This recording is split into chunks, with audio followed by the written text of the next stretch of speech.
When Bill is in Domino's bedroom, his cell phone rings.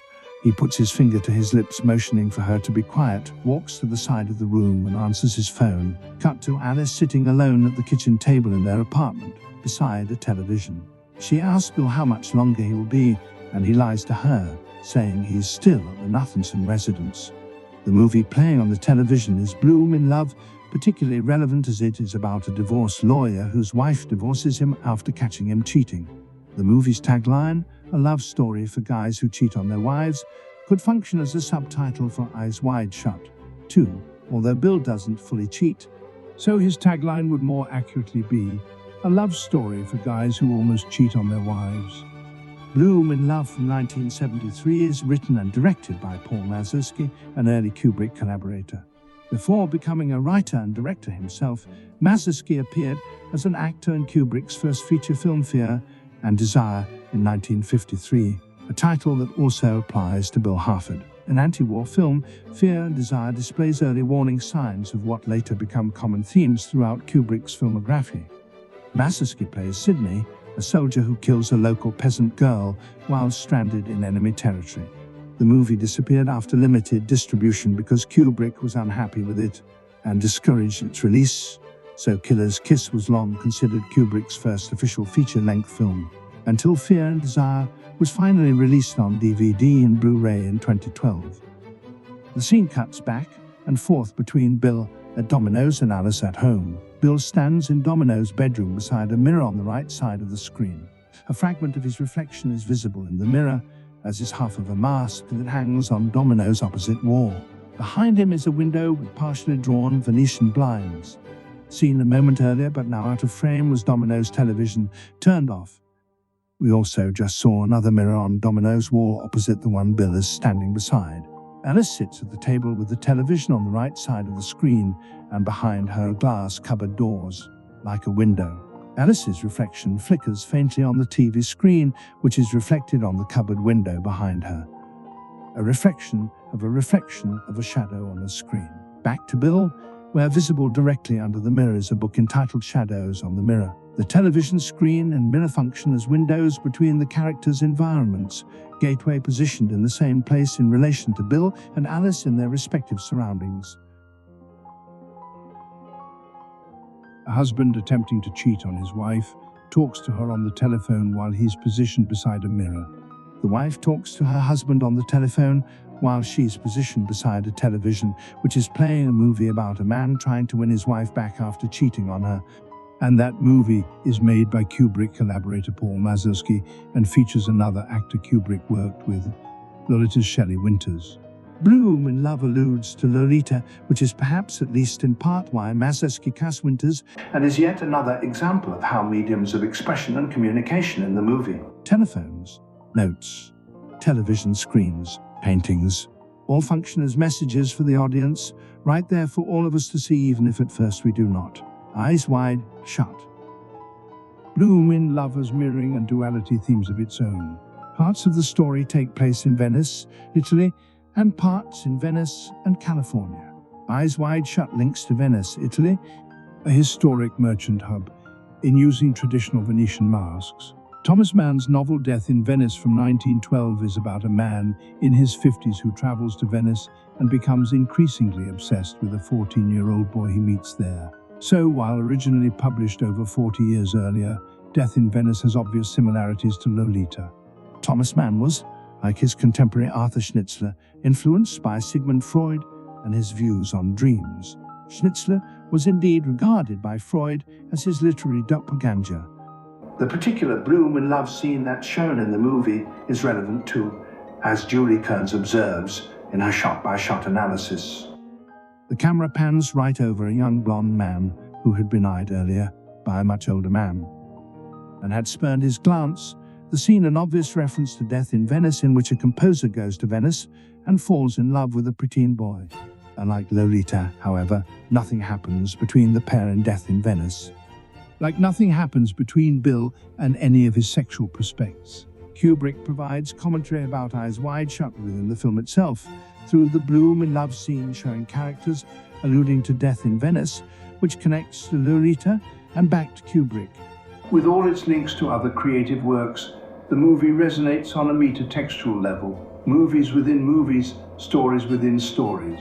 The Death in Venice protagonist visits a part of the city called the Lido, the same area that hosts the Venice Film Festival, the oldest and one of the biggest next to Cannes and Berlin film festivals in the world, where Eyes Wide Shut made its European debut. Mazursky himself plays a role in Blume in Love as a character named Hellman, recalling Eyes Wide Shut Red Cloak. Alice sits at the kitchen table smoking a cigarette with a glass of milk and a box of snack Wells Devil's Food cookie cakes laid out in front of her. Earlier, Alice and Helena sit in front of the TV that plays a cartoon.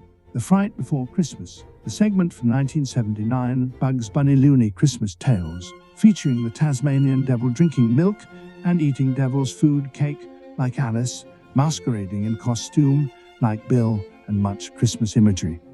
One visible book title in Domino's apartment is Introducing Sociology from 1996, a real introductory textbook for university sociology students. Sociology is the study of human behavior and how human spheres of activity are affected by intersecting influences of economic class stratification, political systems, laws, religion, sexuality, gender, etc. Film analyst Tim Cryer borrowed the title Introducing Sociology for his essay, wherein he makes more compelling observations. The other book on Domino's shelf, Shadows on the Mirror, is Below a Mirror. Kearns describes it as a kind of thriller about a female lawyer whose husband was unfaithful. Then, when widowed, she goes about having brief affairs with men, restoring their confidence. But one vicious misogynist of a client stalks her and keeps her under surveillance as a possible replacement for his missing wife. Kearns also notes that Chris Isaak's song, Baby Did a Bad Thing, the song featured in the film, is from the album Forever Blue, which also has the song Shadows in a Mirror. The lyrics have to lovers who have split up, one hoping that they will get together again, but the shadows in a mirror tell the person they're wrong that they are instead finished. The shadow motif also connects to Helena through the movie adaptation of the Greek myth Helen of Troy from 1956, in which Paris at first mistakes Helen for her beautiful slave, so she poses as such and speaks of herself as Helen's shadow. The movie continues with the idea of dual personas for both Paris and Helen. Helen of Troy is played by actress Rosanna Podesta, who has the same birthday as Nicole Kidman, June 20th, 1934 and 1967, respectively. The shadow theme also links to the book Helena reads at bedtime. I have a little shadow that goes in and out with me, and what can be the use of him is more than I can see. He is very, very like me from the heels up to the head, and I see him jump before me when I jump into my bed. Eerily, this poem excerpt has vaguely sexual connotations in this context, as Alice is reading along and encouraging Helena, getting particularly gleeful when Helena reads the end, as Bill looks on silently. It might play differently if the poem's pronoun was she or her, but here it's as if Alice is coaching her daughter to be what her own idea of a woman is, a counterpart to a man, as in another scene where Alice helps Helena with math homework, calculating how much money boys have. The poem is My Shadow by Robert Louis Stevenson, whose most famous work is the Gothic novella Strange Case of Dr. Jekyll and Mr. Hyde, another tale that explores the dual nature, the light and dark sides of man.